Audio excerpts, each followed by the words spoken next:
happy to be with you. Welcome to Sierra Leone. Okay. You just asked the changes about your day yesterday. Yes, they were very impressive. To find you have women that come from the local communities and that they're able to apply skills that put them on the same level of, just giving, to the economy, to communities, and especially especially with power. And so it was very nice to listen to. So I want to take this opportunity, first of all, to welcome you to our country, Sierra Leone, as the best country in the world.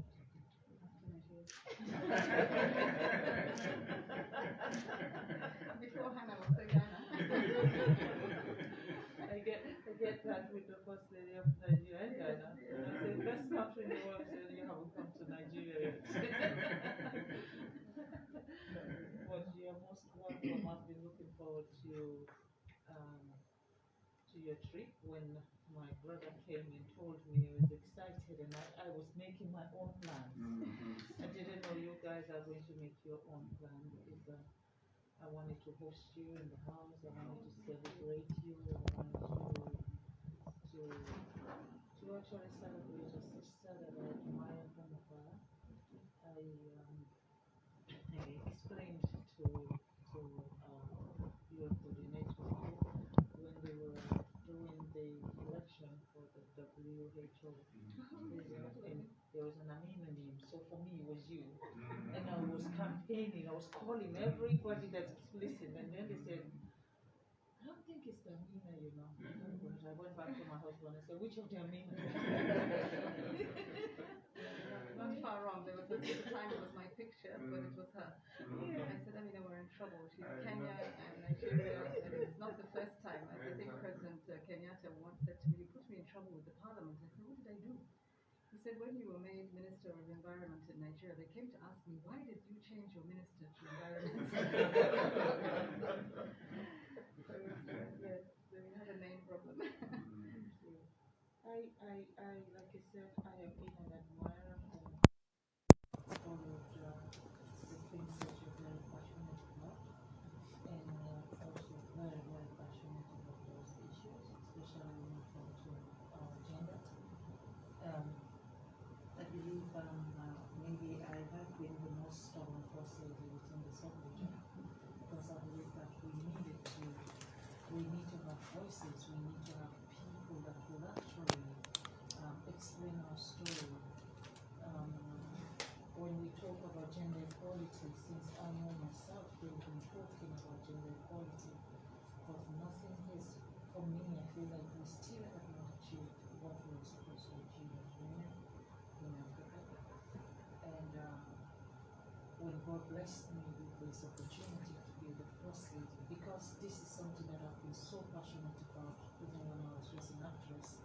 I have campaigned about gender equality, I've campaigned about keeping our girls in school, I've campaigned about making sure girls have the safe space to live and live peacefully among their peers. And now I have a bigger platform, and this platform is the one that I'm using. I believe that you heard about my campaign, Hands Up by Girls. Hands Up by Girls, I know at the beginning when I started the word Hands Up by Girls, people thought, oh, that's too high. But the things that happen to women are higher than the word Hands Up by Girls. Our girls need to be in school, our girls need to be protected, and somebody needs to be the voice for them. The last 2 years, I can't say we have achieved, because it's not for me to sit here and praise the things that we have achieved, but what we have put together here is working.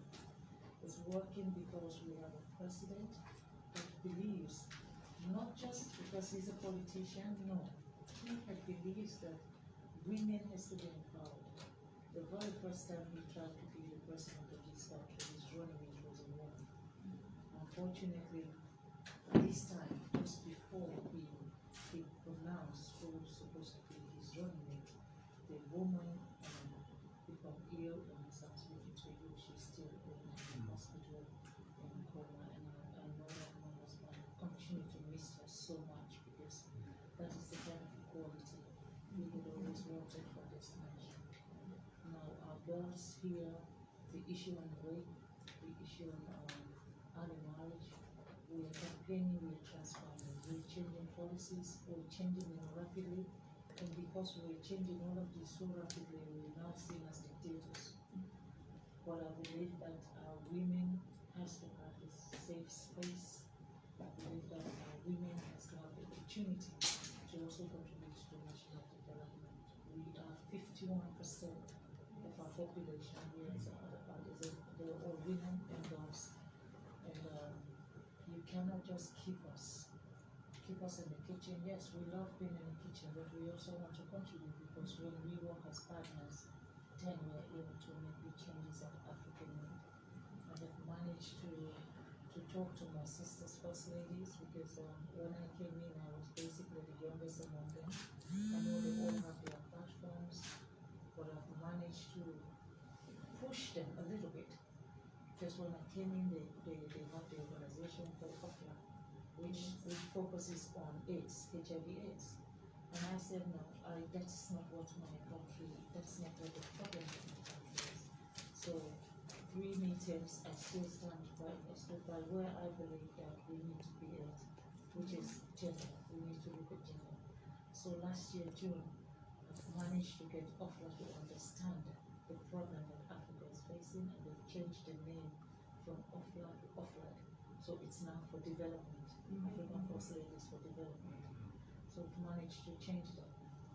But then how do I get the other First Ladies to actually see the need of making our gender issue as a flagship? I know that the president should be, and I think we should look into those issues. In Sierra Leone, I've been so stubborn where His Excellency declared state of emergency on rape. We've managed to have our special court put in place. The first one we're now using in the city.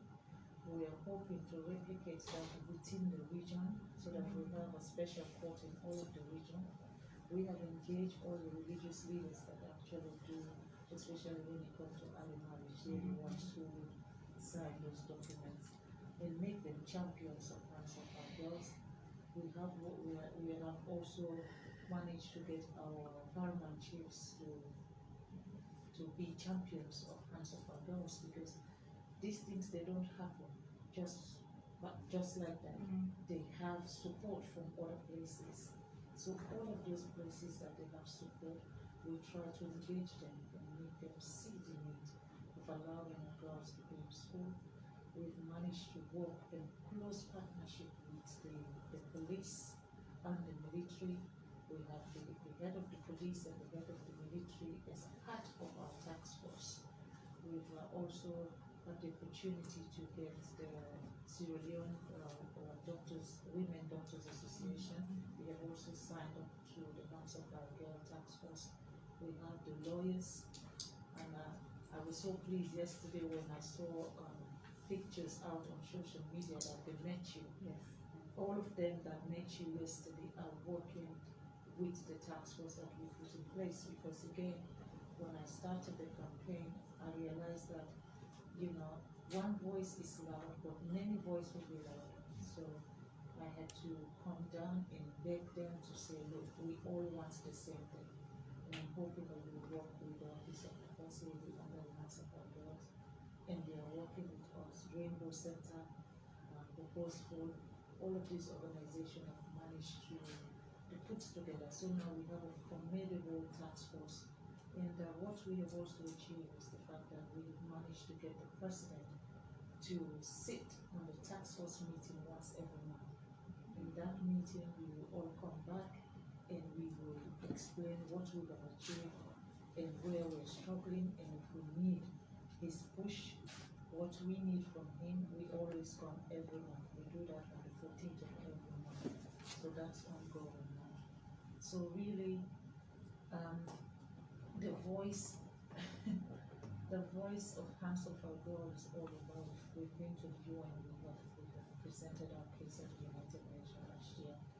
I'm managed to get the first African first ladies there also, with the head of the WHO and the first lady of Turkey came on board to support that launch of the UN. We're still doing more. We want to do more, and we want to see the changes. But for me, it's not change for Sierra Leone alone. It should be a change for Africa. The mentality has to be for Africa. And with your position, I am not putting you on the spot that you're a woman. But one thing I've read about you, and I think the reason why I was campaigning for Amina, even though it wasn't you, is the fact that you're very passionate about gender issues and you want to see the changes. I really want to be able to see the changes, not just by having meetings, practical changes that women will say, this is what has happened for us in Africa. And the position you hold is one position that can help us, that can transform us, and that can really give us this achievement. And we're hoping, from my end, I'm really hoping that I have the opportunity to learn from you and work from behind, and things that I needed to do. I can count on you for direction, that you will be able to lead me in the right direction when it comes to this issue. Right now, my target really is to, when we started the campaign, I went around this country, every district we went to, and we were doing surveys. Everywhere we go, we try to know what the reason why we're having these problems. When His Excellency announced the free quality education, we didn't have the transportation. But during the campaign, we then realized that most of the girls get raped by the person who take them from their houses to the school. So we came back and we told His Excellency that transportation is needed. Then they provide transportation. And then went back, we checked. It's about, we need the material, free material, the school materials. We need to have feeding in some places. Some of the districts, the government has to give them food, because 22% of our national GDP is put into education. It's not put into voice education. It's into education for everyone. And I believe that the girls also have to be part of that 22%, because whether the girls go to school or not, we are still spending 22% of our national GDP. So we looked into that also, and they started providing school materials, some places uniforms and food. Now the final task that I am fighting on is to, again, when the other issue the girls came up with is sanitary pads. Menstrual hygiene is one thing that really nobody wants to talk about in Africa, but we all know it's happening. Just like we don't want to talk about sex, what is happening? So menstrual hygiene is an issue. I'm trying also to make government see the need of providing sanitary pads, but I don't want to wait for the government to learn, because 22% of our national GDP goes to education. So I thought, okay, as a first lady, let me find a way to provide the sanitary pads. So what I've been doing really is fundraise. Every little opportunity that I have of fundraise. The last year and a half, managed to raise about $400,000, and that money we've spent buying sanitary pads for 59,000 kids. And that 59,000 kids, each one will have sanitary pads that will last them for a year. But unfortunately, 650,000 kids need sanitary pads. So that is a place that I'm looking to help in any way. I don't know how, but as a big sister, I'm just presenting that to you and say we will really need help for sanitary pads so that we keep them in school. They're missing out of school about 73 to 74 days. Some of them just because of menstruation, because when they see the menstruation, the first option for them is don't come to school until you finish. So if you calculate that for a year, that's the number of days. That's like you're missing out of school for whole school time. that's disadvantaged them altogether.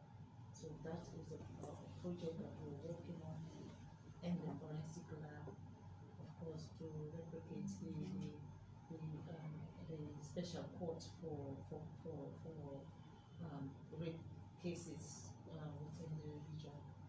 But the final, like I said, we are finding solutions. We do not want to criminalize the issue here, but also we have to prepare ourselves that in an event that advocacy, prevention, we fail on all of those places, then we'll have to have justice for the victims. So in that case, the need of having safe homes for our girls, for these women, even, some women who challenge their husband that I'm not going to let you marry off my child. Now, where do you take them? They need a safe home, because if the man becomes violence in the house and there is nobody there to protect them, they don't have a place to go to, then unfortunately the best option they have is just being silence. So that is an issue that I am also very, very passionate about, and hoping, we can find a way of putting these things together while we do the advocacy, while we try to prevent the progression of some modalities in place. In an event it happens, what do we do? How do we protect them? And how do we give justice for them, so that these kids, we don't allow them to be victimized twice. So really that is what the whole House of Our Girl is all about. And I wanted to present it to you as my case study, that we are on the right direction, but I think we can work faster if we have support from your angle. Of course, with the environment, it's a crazy world we live right now, because Sierra Leone, we don't even get to have rain in November. Now we have rain all the way November going to December. That's to tell us that something needs to be done, somebody needs to. But in that front, really, we need a leadership, we need a global leadership into the climate change issue. And that will filter down to us all, because, Africa, there's something, even when catastrophe happens, they will tell you it's the will of God. And when as a Muslim, indeed it's the will of God. I believe that it's the will of God. But then there are things that we can also do to prevent these things from happening. But because I'm so into this gender thing, I'm not able to move my way to start talking about this, because this is also one major issue that somebody needs to champion ASAP. We can't wait until catastrophe continues to happen in our country before we look at that. So really, ma'am, that's what I wanted to present to you, and to say that your wealth of experience is needed in what I'm doing, and I'm looking forward to working with you in any way I can and learn from you, inshallah. And hopefully we will succeed in what we're doing.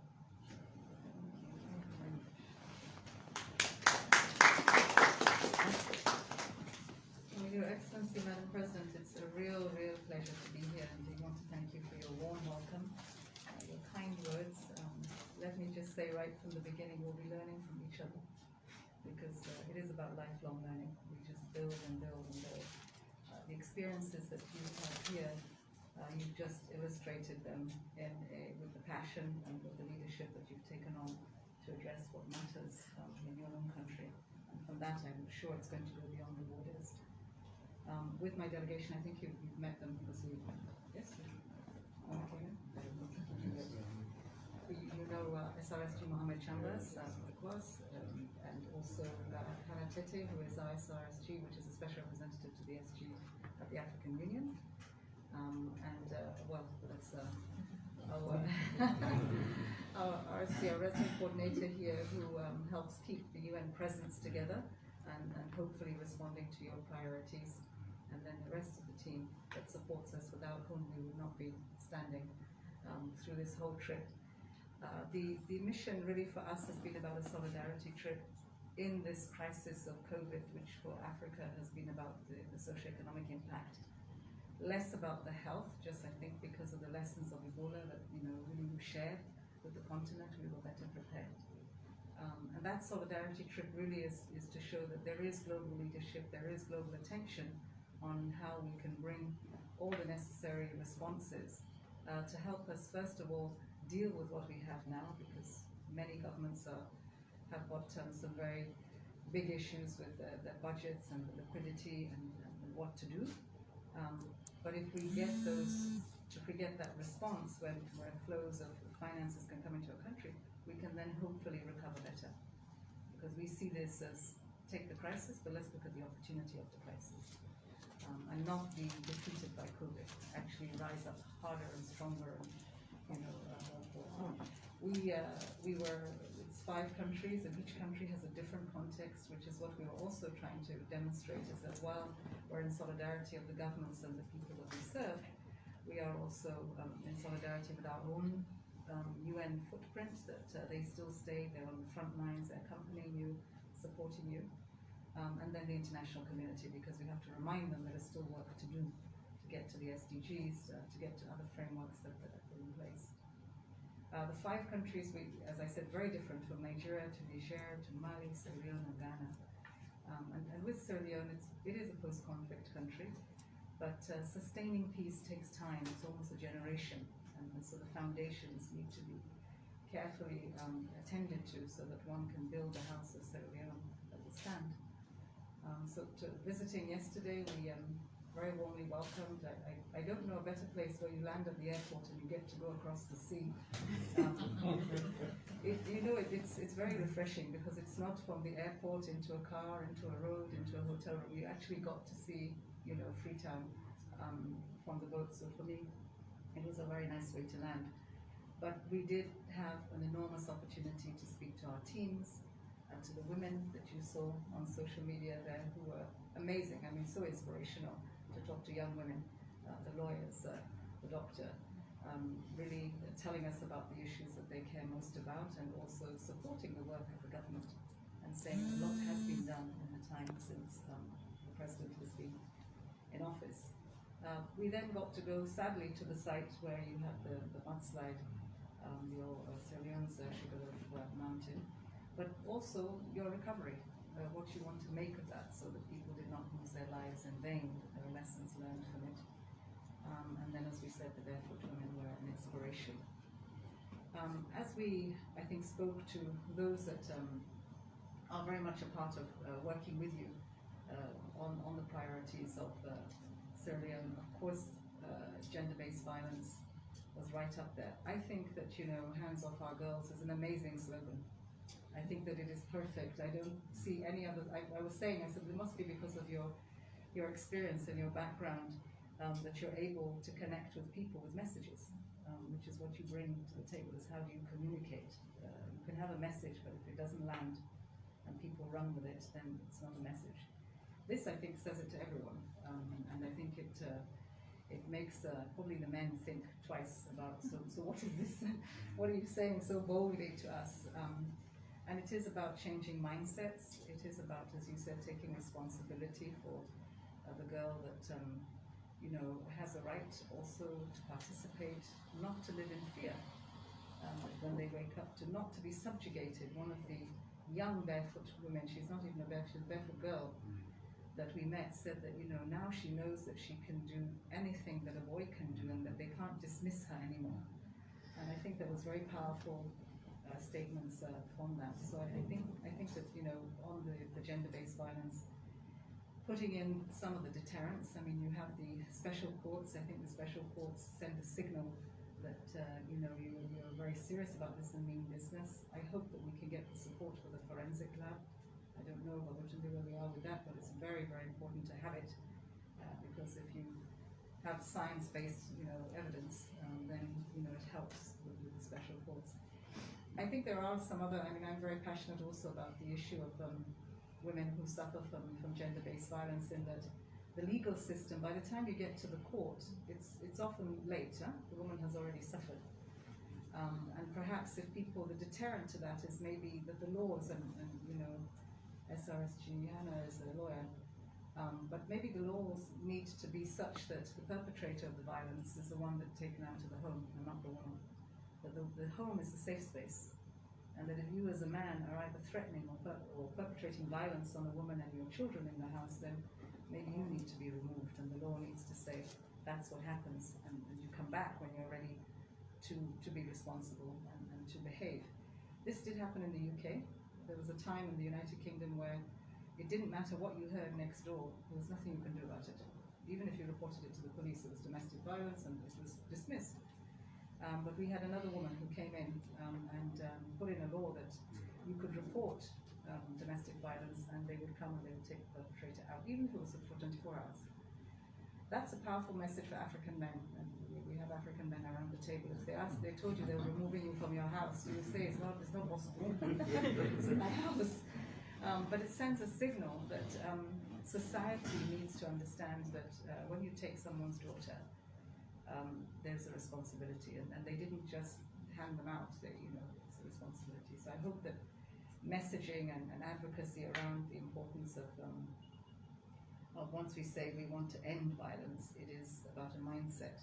It is about a society. It is about your opportunity to talk to young people, to say both men and women, can you say that no more will we have violence, and so we can continue to build a prosperous and safe nation.